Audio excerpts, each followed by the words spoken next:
But I'll tell you a little story here. Our modern day evangelist, Billy Graham, told Doug Batchelor. Now, Doug Batchelor is a Seventh-day Adventist. This was a conversation between Billy Graham and Doug Batchelor a long time ago. Billy Graham said, look, I know what you're saying is true.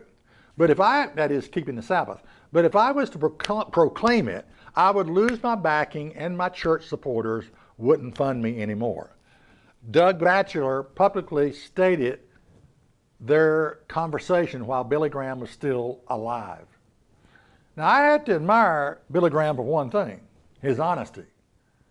I have always, because it's the honest truth, I have always been painfully aware of this, that all I would really need to do to get more people in, of course I don't get a salary, but to get more people in here is just change the day that I worship on. Okay, that's all it would do.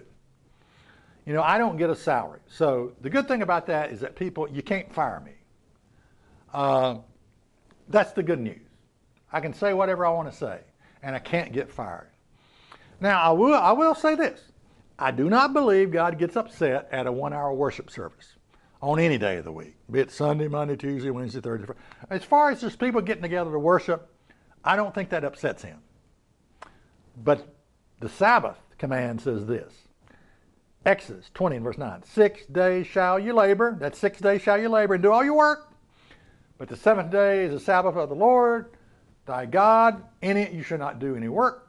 Your son, nor your daughter, nor your manservant, nor your maidservant, nor your cattle, nor your stranger that within your gate. For in 6 days the Lord made heaven and earth and sea and all them therein, and rested on the seventh day. Therefore the Lord blessed the seventh day and hallowed it.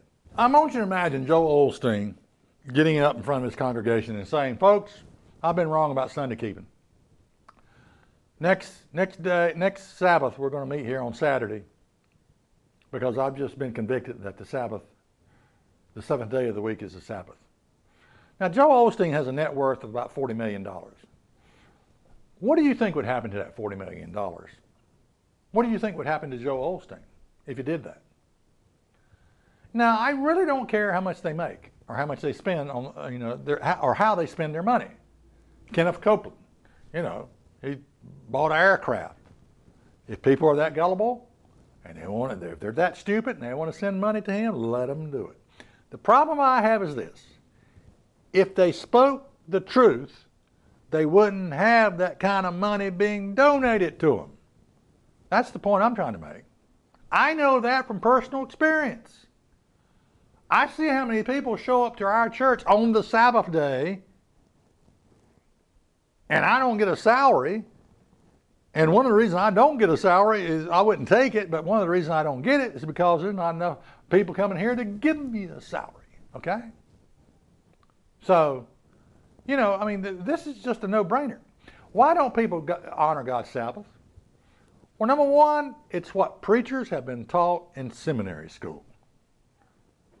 They have been taught it's not important, it's for the Jews, it's for Israel only, it's the old covenant, it doesn't transcend over into the new covenant, which leads to the lack of conviction. You're the listener in the audience, and you're taught what he's taught out of seminary school, and it just leads to lack of conviction. I don't care. I don't need to keep the Sabbath. Forget it.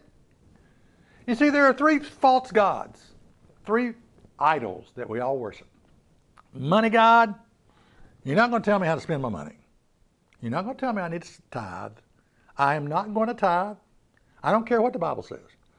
Time God, you're not going to tell me how to spend my time. I'm not keeping a 24-hour period called the Sabbath day. Belly God, you're not going to tell me what I can and cannot eat. You're just not. Okay, there's three idols, three false gods that we all worship. If you can conquer those three, you might have a relationship with God. I say might. Check us out on the web at isthatreallyinthebible.com.